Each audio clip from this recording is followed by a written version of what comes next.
is CNN Breaking News. Welcome to CNN. I'm Victor Blackwell in Atlanta. The breaking news this morning, President Trump says the U.S. carried out large-scale strikes on Venezuela overnight. He says its president, Nicolas Maduro, and his wife, Celia Flores, have been captured and flown out of the country.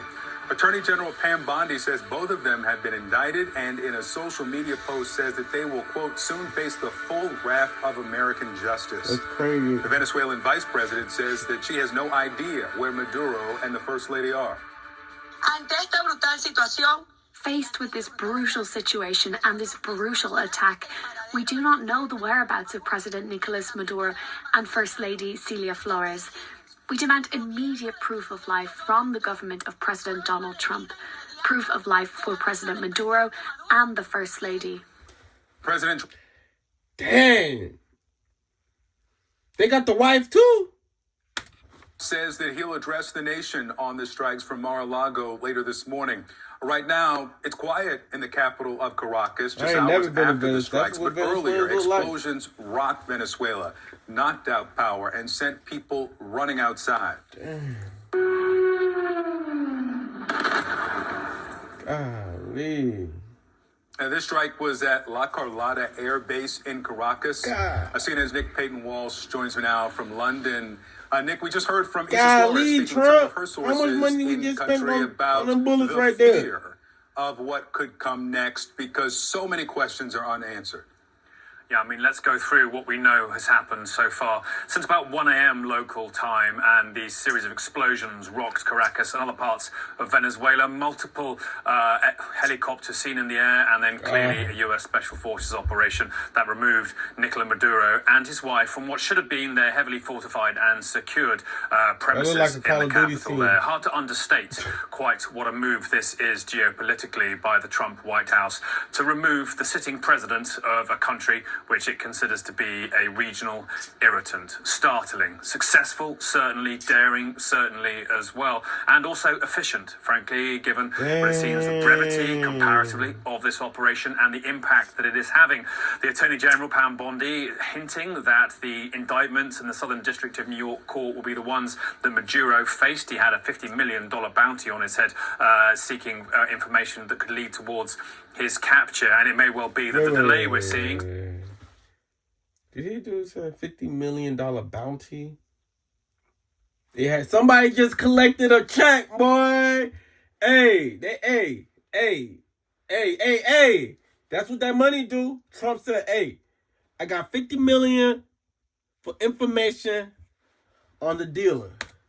Trump's tweet in the early hours of this morning, his 74-word social 50 million bounty, boy. Removed the extraordinary mystery, frankly, or the would you give him up for 50 million? Responsibility of exactly what was happening. Would you give him up for 50 million? $50 million. Cartel. The cartel's gonna listen. With that $50 million, you better take $1 million. You better take $1 million. You better get a whole. Very quickly to explain that, as many suspected, it was the U.S. military behind this. It now appears that potentially the delay may be about transferring Maduro inside American soil for when President Trump addresses the nation about this move.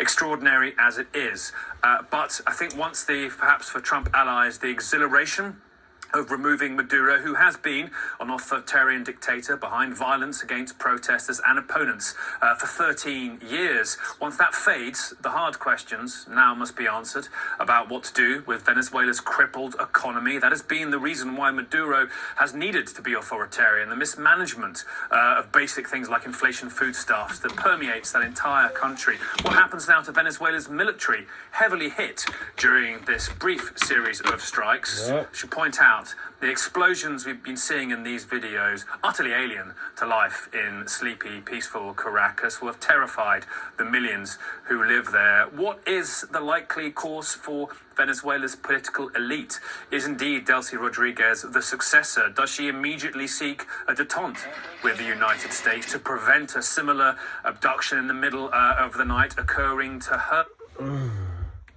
I heard Russell was in cahoots with Venezuela. But I know that I'm just aware that like last attack that we did on Venezuela, like we done stole like or compensated like 10 barrels of oil, cause you know like Venezuela has like I think they're like have the most oil reserve, but it's like the way how they like it's not it's corrupt. It's like Russia and China got their hands in the pot, and it's just where the economic and political problems become part of the United States' focus, and they're not just left to see further collapse. A reminder, the United States, particularly the Trump administration, want to see many of the hundreds of thousands of Venezuelans on US soil go home.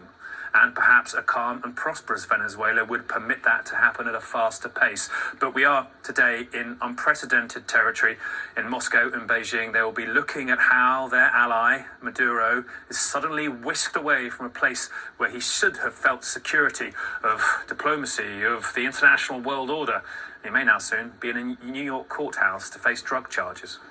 Russia, as I said a moment ago, is now asking for immediate clarification on the U.S. claims that it has captured Maduro. They'll probably get that. Yeah.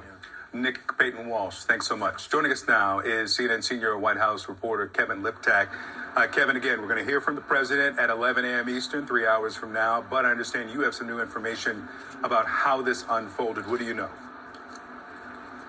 Yeah, and what we understand is that the president gave the green light for this operation several days ago. That's according to people familiar with the matter. It was carried out by the elite Delta Force in the U.S. Army. That's the same group that captured Abu Bakr al-Baghdadi some years ago. So a highly trained a force that went in to capture Maduro. They were tracking his location with the assistance of the CIA. And we know that the president had authorized the CIA to operate covertly inside of Venezuela, you know, some weeks ago. We saw some of what they were doing just this week when we learned about that strike on a dock facility that the president said was transporting drugs. But now we're getting a fuller picture of what precisely that agency where the drugs was doing there. Now, the goal here is to try Maduro on U.S. soil. We've been hearing that from officials. We just heard it explicitly from the Attorney General, Pam Bondi, who is citing that indictment in the Southern District of New York that was filed back in 2020. There was this bounty on Maduro, and what Bondi says is that both Maduro and his wife will soon face the full wrath of American justice on American soil in American courts. But to be sure, there are plenty of questions here being raised by members of Congress. It does not appear as if the Trump administration briefed, you know, the relevant lawmakers or the relevant committees before taking that action. And this morning, it appears that the Secretary of State, Marco Rubio, has been on the phone talking to senators to discuss some of what happened. And some of them are revealing a little bit about their discussion. You know, Mike Lee, the senator from Utah, said that the strikes that occurred in Venezuela were intended to protect. Imagine bombs just being like blown up, like in your neighborhood or across the town. You just see like missiles just flying over your head. It's like that junk is crazy. Like I don't got time to be dealing with me dodging. I don't got time to be dodging no bullets and dodging no bombs and stuff like that. Like I need to make sure that I'm strapped. I don't got time to be caught up. I don't got time to be like get caught off the guard type stuff. Like I'm not going. Like, if one of these Venezuelan mother truckers try to pull up on me because they mad at Trump, they got another thing coming. I'm trying to tell. U.S. personnel who were capturing Maduro, that the president was relying on his Article 2 authority, essentially his authority as commander-in-chief to conduct foreign policy to carry out these strikes. And I think most critically, what Rubio told Lee was that he anticipates no further action in Venezuela now that Maduro is in U.S. custody. So this appears to be it for now, what we've seen. Oh, my God.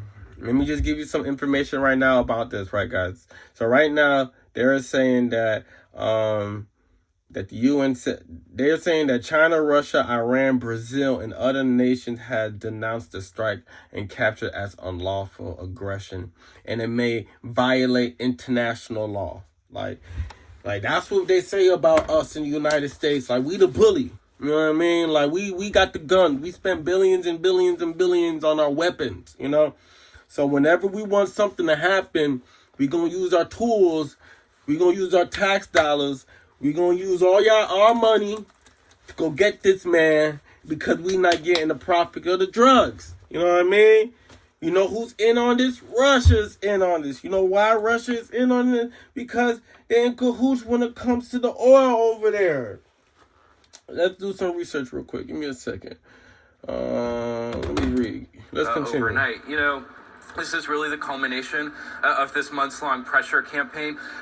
There was, I think, some misgivings on the part of the president some months ago about where all of this was leading. We heard that from officials, that he had some reservations that this could potentially all backfire if Maduro was ousted from power. Some questions about whether this would be effective, but clearly he has put those to the side and given the green light to go ahead. You know, I think President Trump is also of the era who will remember a mixed history of U.S. interventions in Latin America, including with the CIA. You know, today is 35 years exactly since the U.S. arrested the Panamanian dictator Manuel Noriega at the Vatican Embassy in Panama. So, you know, there is a long, somewhat mixed history for the president to look back on here, but clearly eager to proclaim success in this particular mission, and I think eager to show that justice will be served for what they claim is a drug trafficking charge. You know, the objectives in all of this have always,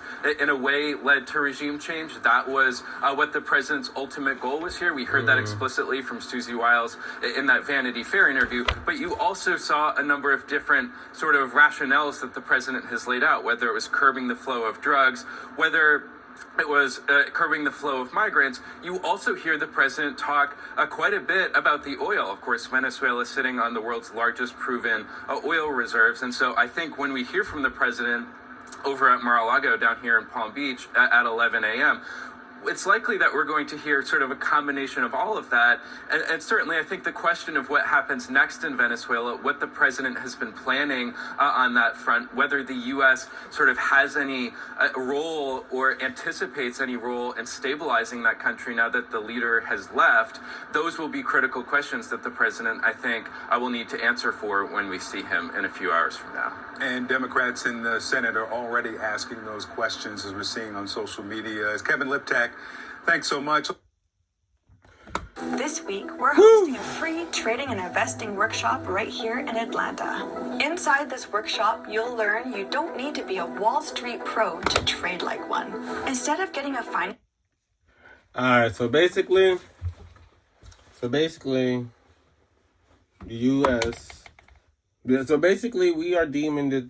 Basically, I just read that some of the charges that is going against this guy is that he's being charged with conspiracy to import cocaine into the United States, possessions of machine guns and destructive devices.